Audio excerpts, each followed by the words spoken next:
Welcome back to the Prepare Like a Pro podcast. This week on the show we have Ben Parker, the nutritionist and the chef of the Gold Coast Suns. Before Gold Coast, Ben was a professional chef for 10 years and completed his degree in sports nutrition and dietetics. During his degree, he did internships with the Reds and the Queensland cricket team. Prior to commencing his career in the AFL, Ben was a dietitian chef for the AIS, the Australian Institute of Sport, Paddle Australia, the Dolphins Australian swimming team. When he's not doing the nutrition at the Gold Coast Suns, he can be found on training and competition camps with the likes of Novak Djokovic, Gary Ablett, Surfing Australia, Swimming Australia and track cycling. Before we start episode 32 of the Prepare Like a Pro podcast, our mission is to empower aspiring athletes and staff with practical knowledge with some of the industry's most inspiring individuals and to strengthen the AFL community. If you like the show, please show your support by liking us on Instagram, as well as subscribing to your favourite stream. We're on YouTube, iTunes and Spotify.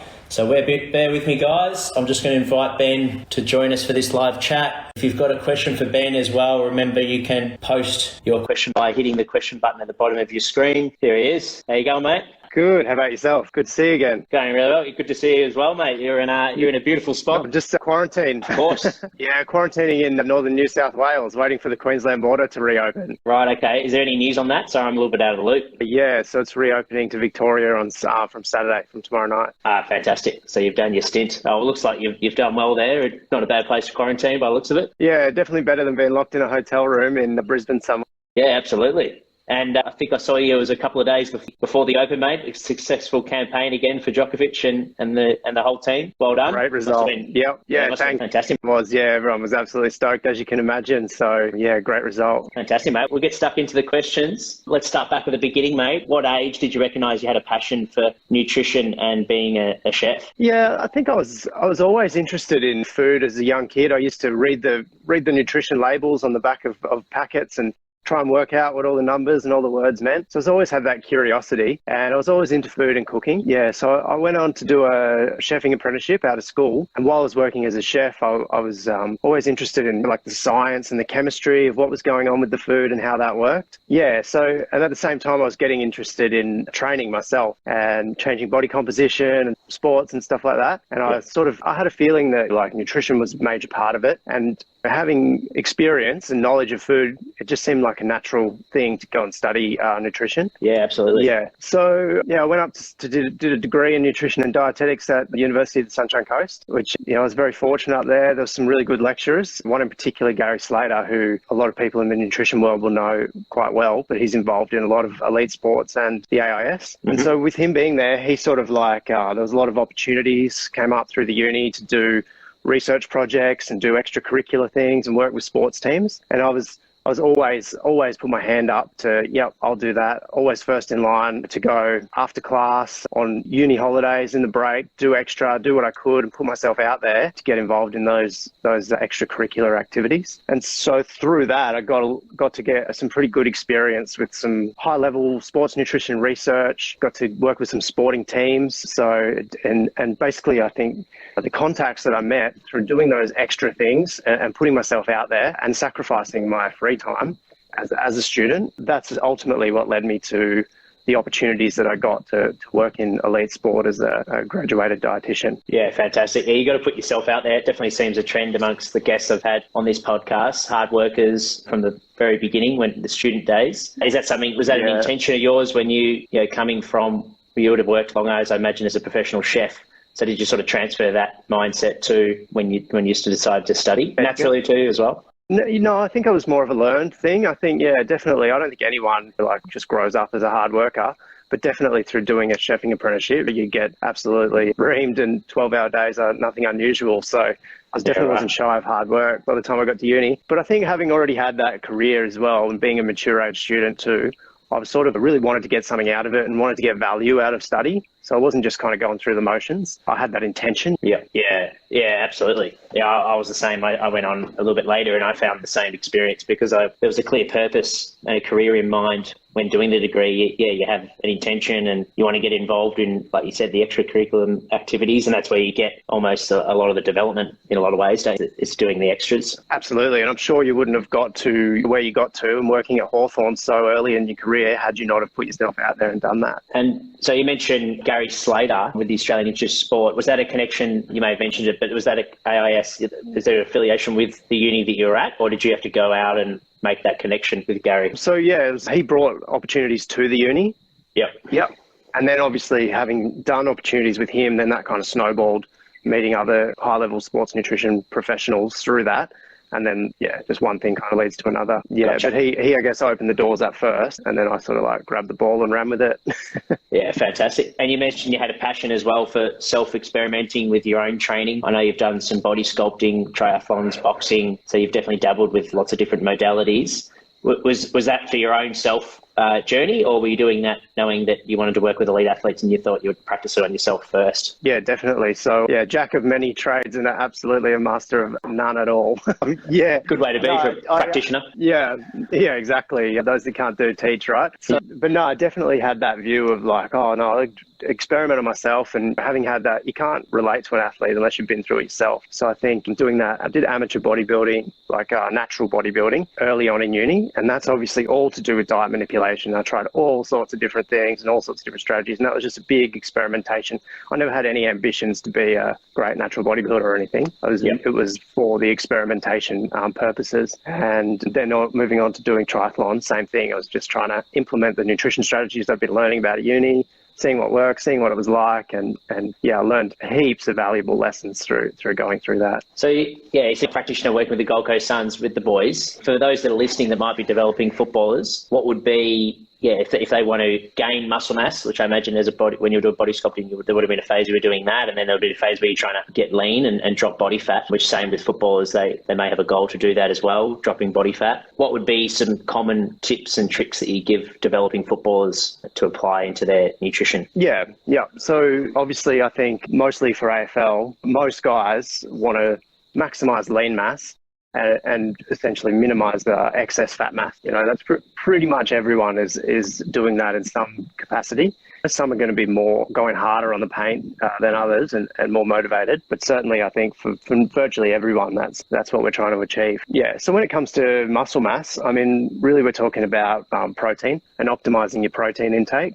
That's the cornerstone of muscle mass, seeing as how muscle itself is made of protein. So I think most people get enough protein on a daily basis. When you look at like 2 grams per kilo per day, which would be kind of a standard recommendation for a protein intake for an athlete. Mm-hmm. So maybe 160 odd grams of protein. But I think if you really break it down, most people probably eat that lunch and dinner and that's it. So protein doesn't really work like that, in that if we take an excess of protein at any given time, the body can only utilize so much, and nitrogen itself is toxic to the body. Mm-hmm. So basically protein, not to get too far into the weeds, but your body just breaks the nitrogen off protein and then uses the calories that are left over for other purposes. So taking an excess of protein at any given meal isn't really beneficial. So what we want to do is get a nice even spread of protein over the day. And so for most people, we're looking at a 30 to 40 gram serve, 3 times a day, up to 5 times a day. So 3 being breakfast, lunch, dinner. Mm-hmm. Okay. And so that should pretty much form the cornerstone of every athlete's diet. So most people, as I said, get enough at dinner and lunch. It might even be a case of having to eat a little less at those times. But not many people are getting a proper 30-gram serve at breakfast. So if you're a young developing player, you're looking to optimize your muscle mass and get stronger, bigger, stronger, faster, more powerful. Yeah, you want to be trying to look at ways to get more protein at breakfast. So eggs and egg-based meals are great. But yogurt is obviously a great source of protein. Smoothies, I like to use a bit of whey protein and fortify a breakfast. So you can put, say, like a half a scoop or a scoop of whey protein, stir it in with some yogurt, and then add on whatever other breakfast you're going to have, or chuck it into a smoothie. But obviously, working with your individual taste preferences and what you like to eat, this overarching framework that we work with, but there's 1,000 ways to implement it. So it's not about trying to force something down that you don't enjoy. It's about trying to find a way to fit the foods that you like to eat into the framework. Yep. And then if you're really quite skinny and you're really trying to go hard, that's when I look at trying to push it up to that sort of five serves And so to find an additional 2 serves, we might be looking at a post-workout hit of protein. So we look for another 40 grams there, and probably another hit before bed. Yeah. Okay. So Yep. so that basically is like the cornerstone of an athlete's diet. So that should sort of be 7 days a week, 365 days a year, and that's the kind of the goal. Three serves of protein, 30 to 40 grams a day. And again, if you're eating a lot more than that at a given meal, you might want to look at if you're a big guy and you've got a big energy budget, well, that might be fine. But if you're displacing other nutrients on your plate, say carbohydrate, especially for AFL athletes, it might be a matter of actually reducing the amount of protein you're eating at dinner, trying to eat a slightly smaller serve so you can fit in some more carbs. Yeah, which sort of leads into the next. So obviously protein is not everything, but once you get that right, then you're looking at getting enough calories to either gain or to lose weight if you're carrying a bit of excess fat mass. So calories being the overarching thing that's going to drive increase in body or decrease in body mass. Mm-hmm. And so, yeah, ultimately we want to get most of our food, like 80% of the time, from minimally processed whole foods. So vegetables, whole grains, and particularly if you're an AFL athlete, you want to be eating a pretty high carbohydrate diet. So an AFL training and an AFL game that's characterized by repeat sprint efforts, a lot of running, a lot of high intensity.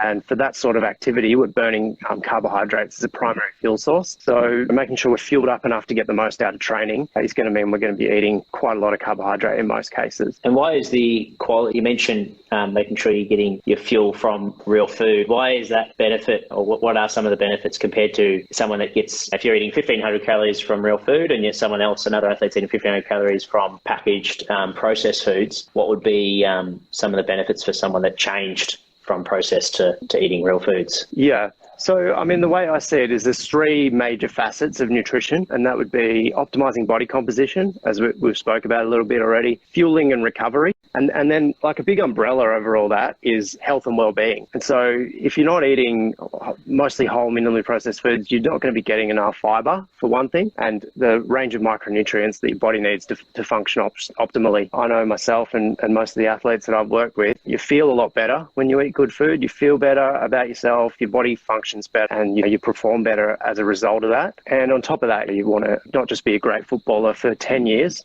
but you want to live a long and healthy life as well after football. So I think that while at the early stage of an athlete's career, we can move performance to the forefront, I think we should still have that overarching view of health and longevity ticking away in the background, if that makes sense. Absolutely. Yeah, it does. It's a great message for people to listen to, because I think from a physical point of view, in a sense that it's an area that's probably not stagnated, but more or less people have appreciated strength training and conditioning and getting their body fit. But the nutrition side of things and lifestyle side of things is still a big gap with some athletes, especially developing ones. And you can hear things like calories and the importance of calories, but sometimes, like you mentioned there, a calorie isn't as equal to, they're not equal to each other. Depends on the quality and where you source your food. Is that something that you educate the boys at the Gold Coast Boys as well, is where to get your food from in terms of supermarkets and farmers markets and these sort of things? Yeah, definitely. And again, that comes down to the individual and kind of trying to work out where they're at and meet them where they're at. So people are going to have different ideologies around nutrition and food.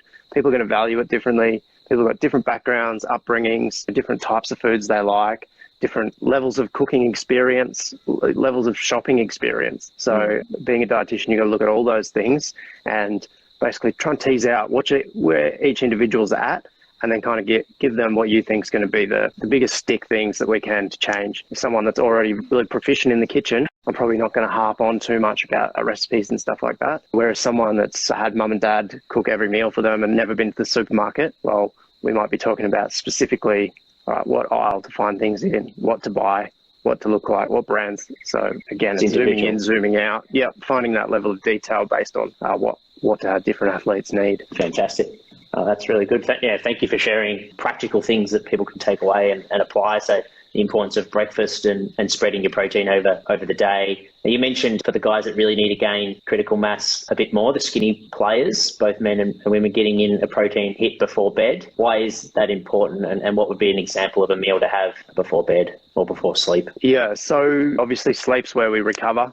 We train all day, and the training in of itself is actually not what makes us great athletes. It's the adaptation and the recovery from the training itself.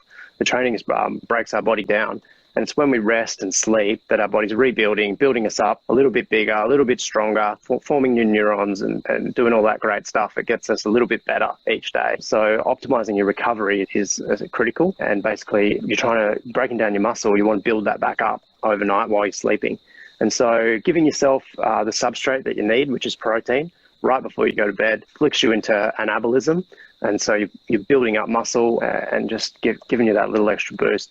And there is some research that sort of suggests that there is a benefit to that pre-bed protein feeding on lean muscle mass over time. Yeah, so I think it's well advised.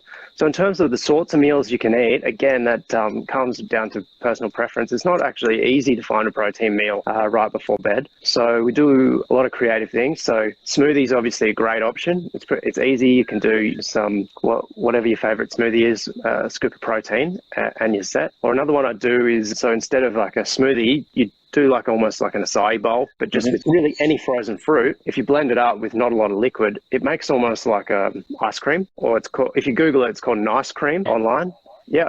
And so it's really easy to add in like some vanilla whey protein and make some nice cream, add in some protein, and you can eat that as like a bowl of ice cream almost after dinner. If you make that, we always do strawberry and cherries. So there's some other benefits, obviously, with those antioxidants and micronutrients as well. And very little caloric density from the berries themselves. So you just add in your protein. You feel like you're eating a bowl of ice cream, but really you're not taking in a lot of excess calories. You're getting a hit of protein. Another one we do is like a hot chocolate. So just mix up some like a normal hot chocolate, and then instead of milk, make up a thick like a vanilla protein and pour that in instead of milk. So you can pretty much use whey protein in place of milk in virtually any recipe. For those that don't know, whey protein actually is milk. It's just the protein fraction of dried milk that's separated. So you can even use skim milk powder in place of protein powder in a lot of cases. So that opens up a few recipes. And then other things we've done in the past is like used to get a plain jelly. It's called Created Jelly from the supermarket. You can add in any liquid. It says add your favorite drink and makes a jelly. So, well, my favorite drink's protein shake. Add a protein shake into that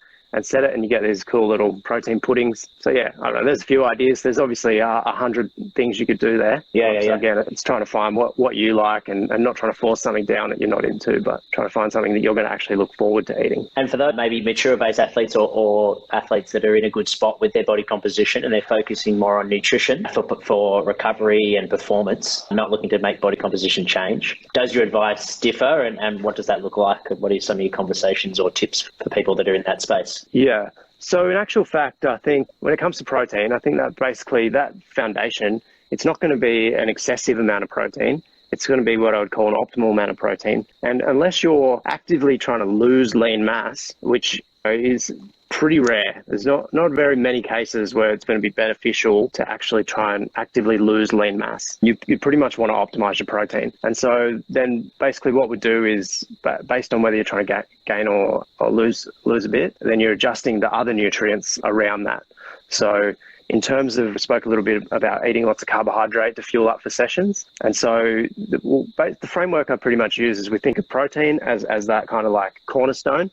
And then we're looking at carbohydrate and vegetables as the two other fractions of food. So vegetables being like free vegetables and containing not a lot of calories and quite a lot of water, fiber and substance, and carbohydrate obviously containing lots of fuel and energy. And so for guys that are trying to maintain or lose their weight, particularly on non-training days, the main strategy I use is to increase the amount of vegetables in a meal. And so by filling up your plate with vegetables, you're displacing carbohydrate and caloric aspects of your meal, but you're still eating a good sized meal and filling up. So yeah, that's pretty much how we do it. Yeah, fantastic. And there's, if you think about it, you can apply that framework to literally any meal you can think of contains some fraction of protein, carbohydrate, and vegetable. Yeah. So then it's about identifying where those are and then trying to either add in more vegetables into whatever you're making, like in bulk. You can't eat enough vegetables on non-training days, or if it's like the night before a game, perhaps you're going to be pulling back on vegetables so you've got more room to eat more carbohydrate. Gotcha. Okay. And you mentioned, and you've just recently completed a competition camp with Novak Djokovic, and you've done many others with world-class athletes. What is your role for those that aren't aware of what a nutritionist and a chef would be doing in those campaigns? What does a day look like for you? What does the preparation look like? And maybe take us through a bit of a routine, what your day looks like. It's pretty exciting. I know for me, it's something that I was super engaged to learn about what you're doing in that 3-week campaign. with Novak, but all the rest as well, all the other campaigns you've done with the swimmers and Gary Ablett, you've had some great experiences there. Yeah. So basically what I think with nutrition is what drives people's food choice a lot of the time isn't necessarily the conscious effort to eat a certain food or not. It's what you encounter in your environment, right? If you walk into the kitchen, you open the fridge, you're not going to eat something that's not in your fridge, right? So basically what I do on these camps is I set the environment up in a way in which there's not a lot of thought has to go into the decision-making process of what an athlete eats. The way they walk into whether it's the kitchen, the dining room, the football club, they're going to interact with food in their environment in a way that's going to optimize their performance and gives them the strategic types of feeding things that we're trying to do there. Yeah. So in terms of an intensive camp that I've just done with Novak for the last 3 weeks, pretty much breakfast, lunch, dinner, everything he eats, I'm preparing for him and setting it up in a way in which that he doesn't have to think about it at all. So he's coming down, he's got his ritual in the morning, comes through, and I prepare the food so that he likes to make his own smoothie, but I make sure that all the things that he needs to go in it at arm's reach. So just reducing the cognitive load and decision making around nutrition. Yeah, that's pretty much the main goal of it. Yeah, and so he can focus all his energy on his the other areas of his game, the strategy and relaxing in his recovery, and that makes a lot of sense. Yeah, getting his body right, getting his mind right.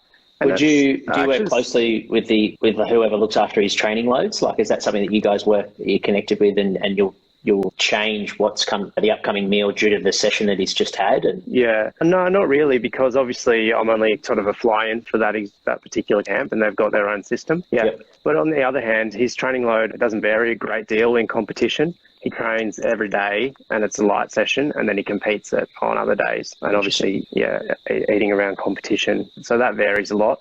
But again, for him, tennis isn't as fuel demanding as an AFL game, so a more important thing for him is making sure that he's feeling good, feeling light, feeling healthy, and psychologically ready when he plays a match. So obviously we are, fueling him up and giving him enough carbohydrate, but at the same time, it's all really clean, minimally processed, lots of vegetables, lots of feel-good foods, and lots of foods that are going to make him feel like he's done what he needs to do to get it right. Yeah. So feel-good could mean many different things to certain athletes, depending on where they're at and their perception of food. Like, obviously, he's not eating takeaway and garbage as a feel-good meal. He's eating foods that agree with his body. And what are those meals? What does Novak like to eat? Is there any cheat meals after the game, or is it all purely around what's optimum in terms of nutrition? Yeah, so I might have misused the word feel-good foods in that his idea and my idea of feel-good foods are foods that are going to make you feel good. Not emotionally, but are going to make your body feel good. To me, that's like eating really, really clean stuff. So he loves heaps of fruit. He eats a ton of fruit in the morning. He eats a lot of vegetables, spinach, kale, a lot of herbs. For lunch, he'll eat steamed vegetables, a lot of rice, ginger. Not a lot of sauces, not a lot of heavy stuff, not a lot of overly prepared stuff. Real simple. And then he'll go into training and he'll eat just dates because he doesn't like processed foods. So he won't eat sugary type things, and a lot of like coconut water and stuff like that. Yeah. Yep. And then for dinner, we do all sorts of stuff. Again, it's all based around like good quality vegetables and the freshest produce. And it might be like a nice curry, for example, vegetable curry, rice, always salads, always vegetable soups. Yeah, or we might do some Italian dishes, stuff like that. Fantastic. Oh, no, that was it. I just wanted to touch on that point that, feel good could be misinterpreted in terms of, it's feel good in terms of what's good for your body. Not, like you touched on the emotional feel good component to food. Good pick up there. I posted something like that the other day on my Facebook story, and I had a picture of his breakfast. It was a big fruit platter, a lot of vegetables, some oats and dates, and some fresh juices, vegetable juices, and it just looks beautiful and healthy. And I said in my post, if your main objective was to feel as good as you possibly could, what would you eat? Yeah. And that's when everyone chimed in with, beer, KFC, chocolate, donuts. Yeah, right. Interesting. So I should have had the caveat that you have to feel good and continue to feel good day after day after day. It's just, and maintain it. The bite. Exactly. That's awesome. And so where would he or any of these athletes, is it your role to source the produce? You mentioned that it's at its freshest. Are you connected to farmers? Like, how does that process work? How do you get the produce in to prepare it for them? So I kind of have to work that out on the fly based on where I'm at. So fortunately in Melbourne, as you probably know, there's a plethora of great quality markets everywhere. So I spent the first week, each day I went to a different one and just checked out the produce, tried to find which ones I found were the best, and searched around a lot. And then towards the end, I got my places, and I knew where to find the good quality stuff. So yeah, it's a feeling out process. And then up at the Suns, I have my regular suppliers, and so we work through it that way. But yeah, absolutely, I'm involved in that, and that's a critical part of. If you've got great produce, you don't have to do a lot to it to make it delicious. Yeah, and what's your take on organic, biodynamic, regular commercial food? Do you have an opinion on that matter? I think it's good to minimise your intake of chemicals and pesticides and stuff like that. I don't know how good of a job organic does at that. I think in a lot of cases they just use different types of organic pesticides and stuff like that. So I'm not overly fussy and not overly fussed on organic. To be honest, I feel like a lot of, especially organic stuff that you find in supermarkets, is just a bit of a money spinner. Right, that's interesting. Yep. Yeah, I mean, ideally you'd get fresh produce out of your garden or someone would grow it. But I think without that, it's hard to kind of guarantee the quality.